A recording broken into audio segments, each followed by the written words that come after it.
cirujano de la Universidad del Valle. Se trata del doctor Raúl Salazar. Y el doctor Raúl Salazar, con esta crisis sanitaria que está viviendo el mundo, y por supuesto no somos ajenos nosotros los colombianos, tiene una postura que cuando lo escuché me puso a reflexionar. Y cuando compartí su postura médica científica, la repartí, la envié, la hice rodar, como diríamos uno coloquialmente, pues muchos quedaron sorprendidos. Es sencilla, pero tiene mucha lógica, está cargada de lógica, la postura del doctor Raúl Salazar, quien nos atiende ahora desde la ciudad de Cali. Doctor Raúl, buenas noches, bienvenido a Nocturno RCN. Gracias, Julián, buenas noches, ¿cómo están todos? Bien, sí señor. Lo dije bien, ¿no? Médico cirujano de la Universidad del Valle. Correcto. Doctor, usted ha venido, como médico que es, ha venido pensando, dándole vueltas a todo esto del coronavirus. ¿Cuál es su postura inicial para que la comparta con todos los oyentes de Nocturna de RCN dentro y fuera del país? Estamos a nivel nacional por más de 130 estaciones de este portento de radio que es RCN, la radio de Colombia. Doctor Raúl, usted dice que es inadmisible seguir enterrando a nuestros seres queridos, seguir soportando a los muertos por coronavirus cuando la medicina ya determinó a qué tipo de enfermedad y qué tipo de bicho es el que nos está atacando nuestra existencia. ¿Por dónde comenzamos, doctor? Esa postura suya, esa lógica suya para determinar de cómo combatir el virus COVID-19. Bueno, Julián, realmente lo que ha sucedido con el coronavirus es algo muy cambiante de un día para otro. Todo sucedió demasiado rápido. En cuestión de 6 meses sucedieron todas las tragedias mundiales en todos los países.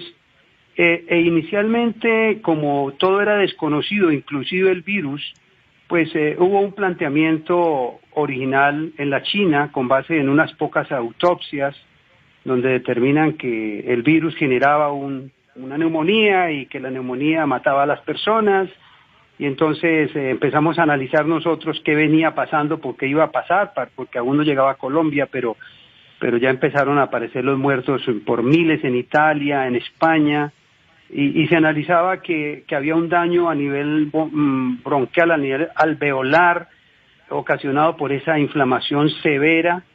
Y uno de los análisis que hicimos fue que claro, que el cuerpo reaccionaba al ataque del coronavirus, y esa reacción del sistema inmune creaba una inflamación masiva sobre la parte alveolar y impedía, por supuesto, el intercambio gaseoso, que por eso era que los ventiladores, ni siquiera los ventiladores servían, porque finalmente tenían que retirarle el ventilador a un paciente porque ya no había intercambio gaseoso. O sea, cuando le medían la saturación de oxígeno, él no tenía vida, a pesar de que lo tenían allí conectado a una máquina. La medición de la llegada del oxígeno a las diferentes áreas tisulares era evidente que no había llegada de oxígeno. Entonces, inicialmente se miró y se pensó que era una neumonía. Entonces, todo el mundo se enfocó por ahí, que era una neumonía ocasionada por un proceso inflamatorio, como casi que una respuesta inevitable, y todo el que tenía coronavirus lo único que hacía era observar cómo evolucionaba hacia el deterioro. Se sabe claramente que más del 80% de las personas con coronavirus no hacen el proceso, pero ese 15% que lo hacía se asumía como una casi resignación. O sea, sabían que del 15% que se hacían sintomáticos, más o menos 3 de esos 15 pacientes se morían, y eso se tomó como algo muy normal y se dejó a todo el mundo a la expectativa, y simplemente se pusieron en observación confiando que ese no se complicara, y el que se complicaba iba a una unidad de cuidado intensivo y finalmente se moría. Entonces eso se quedó así, se murieron los miles en China, pasa el proceso a Italia, en Italia empiezan a morir por miles al día, en España por miles al día. Se concluye que el bronquio y el pulmón se daña, que el alvéolo se daña, que el pulmón se vuelve fibrótico y que inclusive el que se recupera queda dañado y se está hablando solamente de una lesión a nivel respiratorio. Hasta ese momento todo el mundo habla de un virus respiratorio. Sin embargo, en Italia se hacen las autopsias, se habla de 500 autopsias, no podemos saber el número exacto, pero en esas autopsias se confirma que además del proceso inflamatorio masivo, lo que llamamos tormenta de citoquinas, también se produce un tromboembolismo masivo, o sea, una formación de microcoágulos que son los que finalmente están dañando esa zona de intercambio gaseoso. Pero lo más grave es que se confirma que no solamente el tromboembolismo es a nivel respiratorio, es un tromboembolismo masivo. Y se va demostrando con el tiempo que el paciente ya no solamente tiene un daño a nivel respiratorio, sino en otros sistemas. Entonces se puede dañar el riñón, se puede dañar el corazón, e inclusive recientemente se sabe de un caso de un actor de Canadá que después del coronavirus le amputan una pierna porque había hecho un tromboembolismo masivo en otras áreas. Entonces, ¿qué es lo que nos pone a pensar eso? Pues que hay un momento en que el paciente crítico, porque ya sabemos que la mayoría no son críticos, la mayoría de la gente de coronavirus ni siquiera se da cuenta que lo tuvo. Es más, sabemos que el coronavirus como virus no es el que mata a las personas, ya estamos diciendo lo que es la respuesta del cuerpo en la que lo mata, o sea que prácticamente a mí me mata mi propio sistema inmune. ¿Qué quiere decir?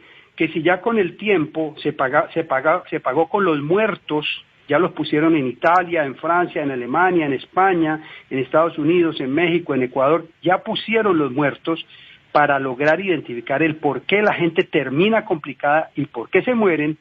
Entonces la inquietud nuestra es, y lo empiezan a cuestionar algunos médicos en Bolivia, el doctor Unzueta, en El Salvador la doctora Barrientos y otros médicos en otros países, yo empiezo a preguntarme por qué razón, si ya sabemos en qué va a terminar el paciente, antes de que se vuelva tremendamente grave, cuando él se hace muy sintomático pero aún no tiene el daño, ¿por qué no intervenir allí? O sea, ahí hay un análisis al cual hemos invitado al gremio, a las instituciones e inclusive al gobierno a revisar el protocolo, porque el protocolo hasta ese momento era el paciente sintomático de coronavirus lo vamos a manejar con acetaminofén y loratadina, lo cual tiene sentido, pero si fuera leve, ¿cierto? Leve es un dolor de cabeza, un poquito de fiebre, ok, ese es un manejo entendible, pero el paciente se volvió muy, muy agudo y aún se le dejó aislado en su casa con acetaminofén y loratadina. O sea, ahí hay una falla que puede ser corregida en favor de la humanidad, en favor de nuestros compatriotas, en este caso en Colombia, porque ya se demostró con resultados que hay gente respondiendo masivamente a la intervención en esa etapa de la enfermedad.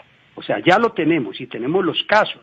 O sea, yo hice ese video que está ahora viralizado en las redes sociales, planteando dos inquietudes. La primera, ¿por qué razón hoy, después de haber demostrado cuál es la causa final de muerte, se sigue manejando el protocolo como cuando hace 6 meses no se conocía nada? Observación, acetaminofén y loratadina, eso no es tratamiento de nada. O sea, ese paciente y mandarlo para la casa.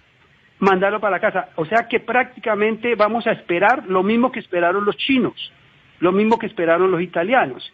Cuando los italianos empiezan a intervenir el paciente sintomático, se dan las altas masivas en Italia. Las altas masivas en Italia. Entonces, nosotros nos preguntamos, ¿por qué en Colombia no le tomamos la delantera a ese proceso antes de que pase a la fase grave? Es que ya lo están haciendo. Inclusive, yo tengo ya revisando. Por ejemplo, mire, en Leticia, a principios del mes de mayo, se encontraron 16 ancianos en el ancianato de Leticia y 10 funcionarios enfermos diagnosticados con COVID. ¿Cuál fue la conducta? La de siempre. Observación, aislamiento, acetaminofén. Si eso se hubiera dejado así, esos viejitos todos se habrían muerto, con absoluta seguridad. Pues el doctor Juan Carlos Velázquez, que fue alcalde de Leticia y que es médico y que en ese momento trabajaba y aún trabaja en la UPA, que así se llama, Unidad de Pronta Atención de Tabatinga, ahí al lado de Leticia, él viene al ancianato, yo ya hablé con los directivos del ancianato, viene al ancianato y le pide a la directora que consiga unos medicamentos que tienen que ver justamente con lo que nosotros estamos planteando, antiinflamatorios, antibióticos, corticoides, y le hace manejo a todos los pacientes y hoy absolutamente todos están sanos. No se murió un solo anciano. Entonces, inclusive, el cuestionamiento que hacíamos hoy, pues yo hablé con ellos hoy, es por qué las noticias se fueron allá, hubo un despliegue de la televisión. 16 ancianos con coronavirus, aquí todo el mundo dijo, no, pues va a morir toda la gente del ancianato. ¿Y por qué cuando se sanaron nadie dijo nada? O sea, ¿qué es lo que está pasando? Porque esa sanación fue producto de un manejo que no estaba dentro del protocolo. O sea, mi invitación es a luchar por la vida, al compromiso médico por la vida de nuestros compatriotas, en este caso de Colombia. Yo digo, ya murieron hoy, ahora vi las noticias, ya llegó el caso número 1000 de los muertos colombianos. Yo dije, bueno, ya paren ahí, se puede parar ahí, pero tiene que cambiar el protocolo. Porque el protocolo de observación, yo no conozco en 34 años de ejercicio profesional ninguna enfermedad que se cure con observación. No conozco la primera. Ninguna. Claro, doctor, claro. Sí. Doctor Raúl, médico, le he escuchado a usted decir que lo más importante para llegar a este mismo punto donde usted acaba de terminar su participación aquí, su intervención en este momento, esta primera parte, usted sostiene, dice, que lo más importante en la medicina para tratar a un enfermo es conocer la enfermedad, saber de la enfermedad. Y usted sostiene, Raúl Salazar sostiene, que ya se conocen todas las características de lo que significa el coronavirus COVID-19. Se conoce su estructura molecular, se conoce cómo está hecho, de qué está formado, si tiene grasa o no tiene grasa, y hasta de cómo combatirlo. Que no ha aparecido una vacuna, sí, no apareció una vacuna. Pero usted dice que es un absurdo, sostiene usted, doctor Salazar, a ver si me lo confirma, que mientras esperamos la vacuna, se nos van a morir una cantidad de seres queridos y que eso es sencillamente injusto. Entre otras cosas, porque otra de lo que está determinado en esta enfermedad, que lo que produce es neumonía, y una neumonía es una infección, y esa infección muchas veces produce coágulos. Entonces lo que hay que darle de manera lógica a ese paciente es un anticoagulante, que lo conocemos de manera popular como la aspirineta o la aspirina para combatir los infartos. Entonces dice usted, pues eso ya está inventado. Entonces, ¿cree usted que un procedimiento tan sencillo como una aspirineta o varias aspirinetas para combatir esto, lo están ocultando porque van detrás de algo más grande que es la vacuna, de algo más grande que son procedimientos en unidades de cuidados intensivos? ¿Qué nos puede decir con respecto a eso? Bueno, yo pienso que hay un problema con el gremio médico y es la excesiva obediencia. Los médicos que hacen medicina privada generalmente no son tan obedientes porque tienen un compromiso más personal con el paciente y la familia del paciente. E inclusive, porque yo hablé hoy con una fisioterapeuta que trabaja en cuidados intensivos y ella me decía, mire, hay un compañero médico allá en la clínica que le dio coronavirus. Ya sabemos que se han muerto algunos, pero ese médico ya le hicieron todos los manejos con antiinflamatorios, antibióticos y corticoides y ya está mejor. O sea, el protocolo se establece, se determina y se respeta en forma, discúlpeme para mis colegas, en forma irresponsable. A mí me llamó un médico de la Universidad del Cauca, docente de allá, a darme un tremendo regaño hace 3 noches, el viernes en la noche. Me dijo que yo era un irresponsable porque estaba mandando a la gente a automedicarse y porque habían unos protocolos. Le dije, esos protocolos que ustedes están usando fueron usados hace 5 meses y fueron demostrados como erróneos. O sea, no puede ser que vamos a usar los protocolos de hace 5 meses cuando en 5 meses todo cambió. Allá, hasta lo que está diciendo Julián, hasta la evidencia de por qué se muere la gente ya cambió. Ya hay una evidencia clara.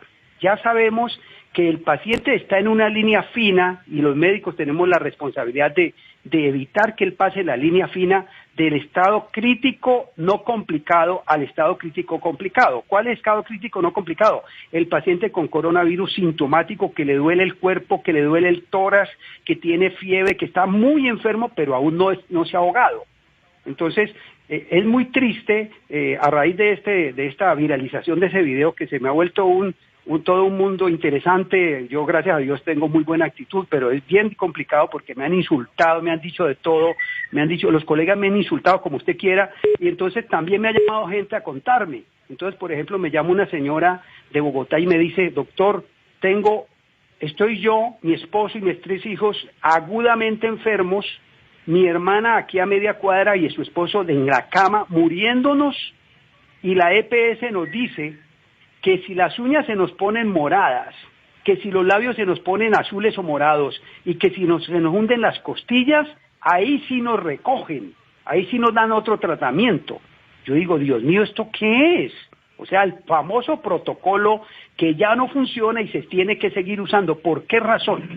O sea, no sé, quiero pensar en intereses de ninguna clase. Yo pienso en la humanidad y en el compromiso médico por la salud y la vida de las personas. Entonces esta señora me llama y me dice eso, y me dice: vea, doctor, como yo vi el video, que entre otras cosas lo viralizó otra persona que ni conozco en Facebook, me dice: yo vi el video, entonces yo ahí mismo me fui para la farmacia y le conté a la de la farmacia, y ella ya me vendió unas cosas de las que usted como que menciona allí, y yo ya me las empecé a tomar con mi esposo y mis hijos.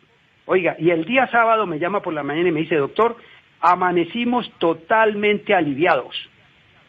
Todos estamos sanos. Increíble. Unos cuantos antiinflamatorios, se usó un antibiótico allí, por razones que están explicadas en toda la experiencia clínica que ya está demostrada, y un corticoide, y de un día para otro estaba mejor.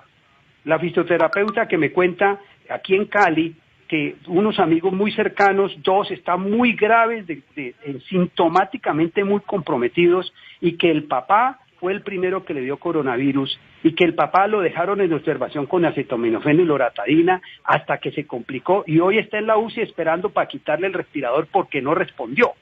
Entonces los 2 hijos esperando para morirse, o sea, familias enteras a morirse por un protocolo basado en la observación. Yo no entiendo eso qué es. Yo como médico todos los días Dios mío, ¿esto qué es? Un absurdo. Vamos a respetar un protocolo que no sirve, pues que lo cambien. Mire, esos 2 muchachos, la fisioterapeuta que trabaja en cuidados intensivos, me dijo: tienes toda la razón, mira, yo ya me fui para donde ellos porque los quiero mucho, son mis amigos, y ya les llevé lo que tú sugieres. Y hoy hablé con ella y ya están aliviados los 2. O sea, Leticia lo demostramos en Bogotá, lo mostramos en Cali. Mire, nomás el caso de la cárcel de Villavicencio, 800 contaminados positivos COVID. ¿Por qué ninguno se murió? Porque el interno, eso sí es un pensamiento personal, el que está en una cárcel, él no obedece, él es desobediente, él no hizo caso al protocolo. Estoy seguro que esos internos en la cárcel de Villavicencio, viendo por internet propuestas de antiinflamatorios, de aspirina, me imagino que todos se tomaron su aspirina con limón, y todos tomaron jengibre, y todos hicieron bebidas y todo, y nadie se volvió agudo. Que esa era la pregunta que me hacía un periodista anoche de Villavicencio, que me entrevistaron en un noticiero de Villavicencio. Él me decía: ¿usted qué opina de eso? La desobediencia. Eso salvó a esas 800 personas. Lamentablemente, en el coronavirus se asumió una actitud demasiado obediente, muy, valga la palabra fea, de borrego. O sea, yo hago lo que ordene el protocolo, un protocolo que demostró que se hubieron centenares de miles de muertos en todos esos países, claro, pero ya llegamos doctor a Colombia. Salazar, doctor Salazar, pero me disculpa, pero si uno no le cree al médico, si uno no le cree a los organismos de salud, entonces ¿a quién le va a creer? Porque pues uno no es médico, uno no es experto, sí, y entonces uno va a decir, no, pues, y uno va y se toma de pronto lo que no es, y eso se agrava. Pero, por supuesto, pero eso, ¿usted qué es lo que propone entonces? Yo lo que propongo es que la gente apriete, en el buen sentido de la palabra, en los sistemas de salud. Por ejemplo, y lo digo en el video, y eso ofendió a muchos médicos, y por eso me han llamado a decirme cosas bien feas. Yo digo al final del video: si su médico lo manda a observación con loratadina de acetaminofén, cambie de médico. Y eso los tiene súper sentidos. Y cuando hablé de la automedicación, yo no estoy mandando a nadie a hacer automedicación, porque yo soy médico de la del Valle y nunca he usado inclusive ni siquiera aspirina. Yo toda la vida he usado homeopatía, he usado Ganoderma lucidum, que es un hongo que se da en Asia, en Malasia, y he tratado enfermedades las que quiera, y todos los pacientes se han mejorado sin necesidad de medicamentos. Y en este momento, medicina biológica. Sí, yo soy médico alternativo hace 34 años, pero entonces cuando yo veo que la gente se está muriendo sin sentido, yo digo, un momentico, a ver. Voy a una farmacia la semana pasada a comprar una cremita para la piel y me pongo a charlar con el farmacéutico. Y mientras charlo con él, veo que llega un señor y le dice, vea, véndame una bomba para la gripa. Eso en el mundo entero y en América Latina sí que se usa. Y el farmacéutico le dio una bolsita con 4 cápsulas diferentes. Yo me quedé pensando y yo dije, a ver un momentico, la gente se ha automedicado toda la vida para todo, para la indigestión, para la gastritis, para la griera, para el dolor de la rodilla, para la gripa, para todo, y están pasivos frente a la observación pasiva para morirse. ¿Qué es lo que le está pasando a nuestra comunidad? Me pregunté yo ese día. Claro, pero doctor Salazar, qué pena cortarle, pero es que el tiempo se nos va agotando. Sí, tranquilo. De manera concreta, el médico cirujano de la Universidad del Valle, Raúl Salazar, ¿qué es lo que propone por el momento para combatir el virus que nos ataca? Bueno, yo no propongo nada para combatir el coronavirus, porque no lo estamos combatiendo. Yo propongo que la gente tome una conducta más activa frente al riesgo de complicarse y morirse. ¿Cómo se hace? 1, hable con su médico. 2, rételo.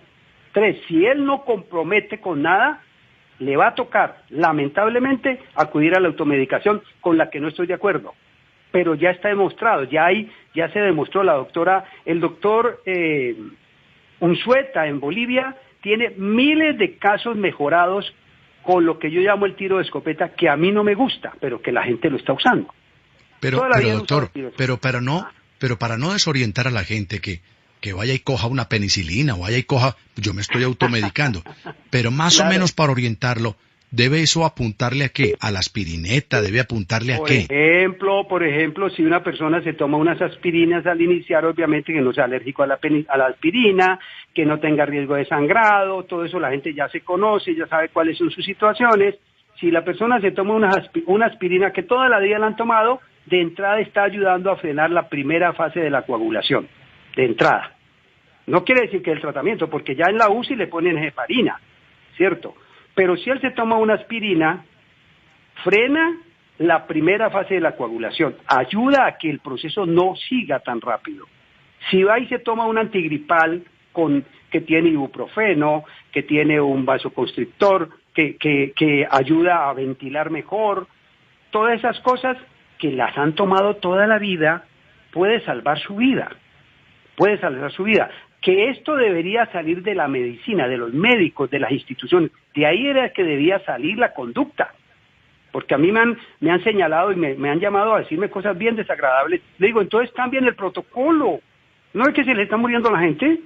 Cámbienlo ya. Porque nosotros los médicos, Julián, vea, nosotros toda la vida, los médicos, cuando hemos atendido a un paciente que tiene riesgo de complicarse, siempre lo hemos cubierto, ese es el término médico. Lo cubrimos con un antibiótico. El que operan de una cirugía X, siempre los médicos le mandan un antibiótico para evitar una infección, siempre se ha hecho, nadie lo dejan así a la buena de Dios, a ver si de pronto no se nos complica. Por seguridad siempre se cubre el paciente. En este caso deberían tener esa misma conducta, ya saben a dónde termina y está muy agudo, cúbranlo. Claro. Esa es mi invitación. Claro, doctor Raúl Salazar, pues me están escribiendo mucho de cómo lo pueden contactar. ¿Cómo lo encuentran a Raúl Salazar?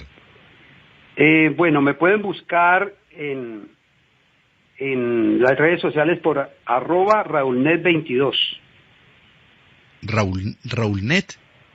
@RaúlNet22, y le voy a dar un número porque el número que yo siempre uso ya se colapsó. En este momento tengo 1100 mensajes en WhatsApp sin poder contestar porque no alcanzo.